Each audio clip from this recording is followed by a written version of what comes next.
तो दोस्तों आज हम फिर लेकर आए हैं आपके लिए देश और दुनिया की सभी ताज़ा और बड़ी खबरें एक एक कर बताएंगे विस्तार से सभी अपडेट बता दे के कुछ दिनों में गिर जाएगी केंद्र की एनडीए की सरकार। खड़गे के बयान का मिला आरजेडी का साथ। एक और बड़ी अपडेट, गानवापी मामले पर हिंदू पक्ष की याचिका खारिज, तय खाने के ऊपर नमाज होती रहेगी, किसी भी तरह की कोई पाबंदी नहीं लगेगी। इसी के साथ अगली बड़ी खबर हम आपको बताएंगे। वक्फ बोर्ड मुस्लिम संगठनों का बड़ा फैसला, एनडीए शासित राज्यों में कराएंगे सभाएं। इसी के साथ अगली बड़ी खबर हम आपको बताएंगे। देश की सारी मस्जिदें मदरसे ध्वस्त करना चाहते हैं मंत्री गिरिराज सिंह, बीजेपी नेता के बयान से मच गया बवाल। तो चलिए देख लेते आज की पहली बड़ी खबर। कुछ दिनों में गिर जाएगी केंद्र की एनडीए की सरकार, खड़गे के बयान को मिला आरजेडी का साथ। दरअसल दोस्तों कांग्रेस अध्यक्ष मल्लिकार्जुन खड़गे को उस बयान का आरजेडी का भी साथ मिला है जिसमें उन्होंने कहा था कि केंद्र सरकार की एक टांग टूट चुकी है। बता दें कि न्यूज एजेंसी एएनआई से बात करते हुए राष्ट्रीय जनता दल के विधायक भाई वीरेंद्र ने कहा है कि केंद्र में एक कमजोर सरकार चल रही है। कई सहयोगी दलों की मदद से बीजेपी ने केंद्र में सरकार बनाई है। इनका नारा था 400 पार,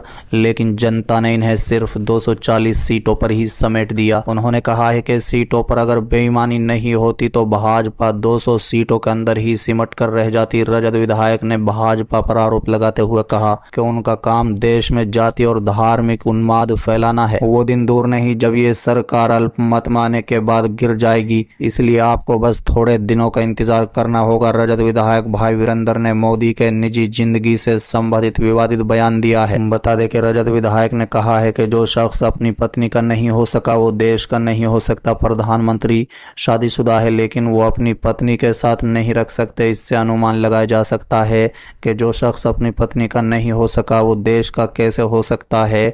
इस संदर्भ में मल्लिकार्जुन खड़गे का बयान भी बिल्कुल सही है। कांग्रेस अध्यक्ष मल्लिकार्जुन खड़गे ने केंद्र सरकार को लेकर बड़ा दावा करते हुए कहा था कि गठबंधन वाले डरे नहीं, आज देश में पूर्ण बहुमत वाली सरकार नहीं है। भाजपा की अपने बलबूते की सरकार नहीं है, एक ऐसी सरकार है जिसकी एक टांग टूट चुकी है। खड़गे ने आगे अपने बयान में कहा था कि एनडीए की केंद्र सरकार की एक टांग टीडीपी के चंद्रबाबू नायडू हैं, जबकि जेडीयू के नीतीश कुमार ने एक हाथ दिया है और इसके ही बल पर ये सरकार चल रही है। चलिए अगली खबर, बुलडोजर एक्शन से नाराज सुप्रीम कोर्ट का बड़ा बयान, बोले कानून से देश चलता है, पूरे देश के लिए दिशा निर्देश तय करेंगे। दरअसल दोस्तों इसी अपराध में आरोपित के घर पर बुलडोजर चलाने के मामले में सुप्रीम कोर्ट ने एक बार फिर सख्त रुख इख्तियार किया है। बता दें कि शीर्ष अदालत ने कहा है कि जहां देश कानून से चलता है वहां परिवार के किसी सदस्य द्वारा कानून का उल्लंघन करने पर अन्य सदस्यों के विरुद्ध या उनके कानूनी ढंग से बनाए गए घर पर कार्रवाई नहीं हो सकती। ये टिप्पणी जस्टिस हृषिकेश राय और उनके दो अन्य साथियों की बेंच ने की है। बता दें कि कोर्ट ने परिवार के एक सदस्य के विरुद्ध आपराधिक मामला दर्ज होने, साझे का पारिवारिक घर ढाए जाने की आशंका जताने वाली याचिका पर गुजरात सरकार को नोटिस जारी करते हुए संपत्ति पर यथास्थिति बनाए रखने का आदेश दिए हैं। 10 दिन में ये दूसरा मौका है जब